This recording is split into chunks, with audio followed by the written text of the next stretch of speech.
Assalamualaikum warahmatullahi wabarakatuh. Perkenalkan, kami dari kelompok 2 yang beranggotakan saya sendiri, Nanda Safitri, dan dua rekan saya yang bernama Nadila Zulfin Putri dan Dinda Tiara Nisa.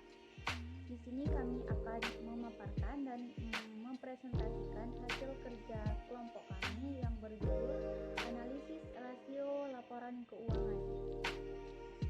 Yang pertama, pengertian dan jenis analisa laporan keuangan. Pengertian analisis laporan.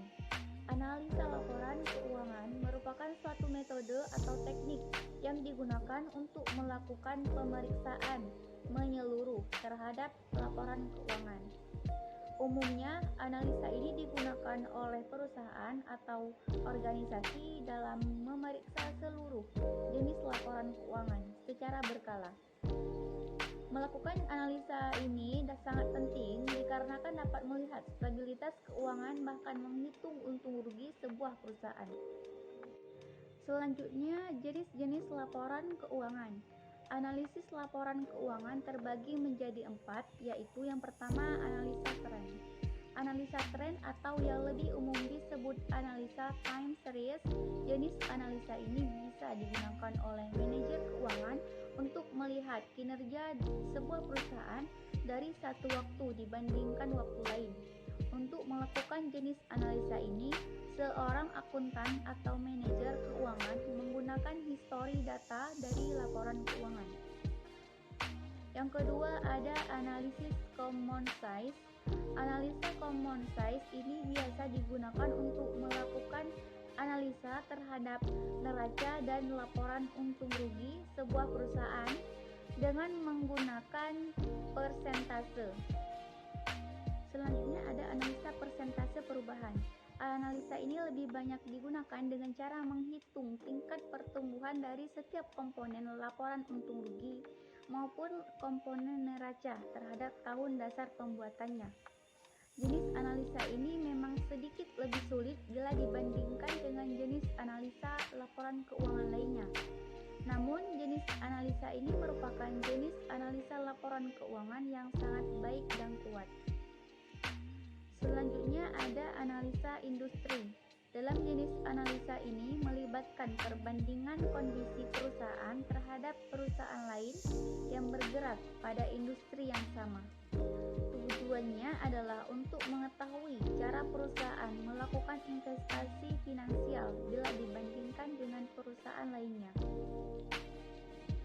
Baik, selanjutnya saya akan membahas tentang pengertian, fungsi, dan jenis-jenis analisis rasio keuangan. Analisis rasio keuangan atau financial ratio merupakan suatu alat analisis yang digunakan oleh perusahaan untuk menilai kinerja keuangan berdasarkan data perbandingan masing-masing pos yang terdapat di laporan keuangan seperti laporan neraca, laba rugi, dan arus kas dalam periode tertentu. Analisis rasio memiliki 6 fungsi. Yang pertama, perwujudan visualisasi tentang sejarah perusahaan disertai dengan nilai keadaan suatu perusahaan tersebut. Kedua, perwujudan visualisasi kepada investor serta kreditor tentang kebaikan dan keburukan suatu keadaan atau tempat keuangan perusahaan dari suatu periode ke periode yang lain.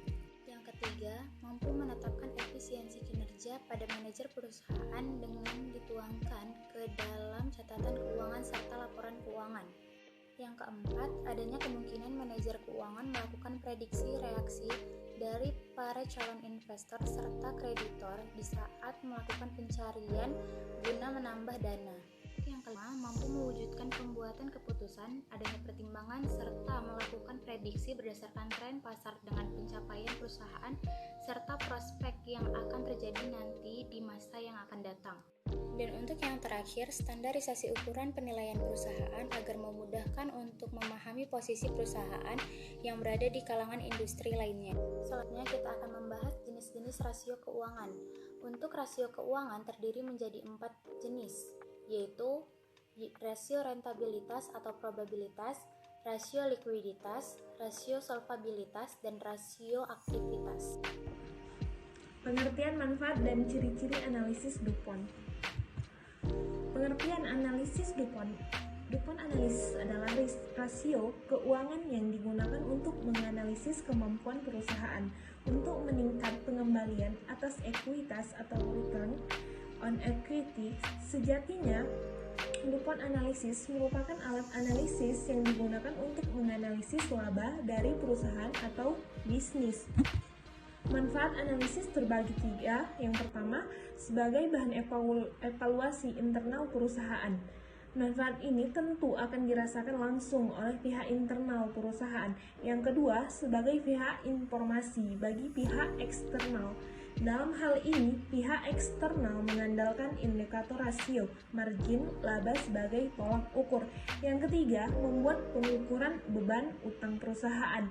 Manfaat ini didapat dari indikator leverage keuangan karena rasio tersebut bisa mengukur seberapa besar beban utang perusahaan secara menyeluruh, serta membuat perbandingan dengan ekuitas maupun aset.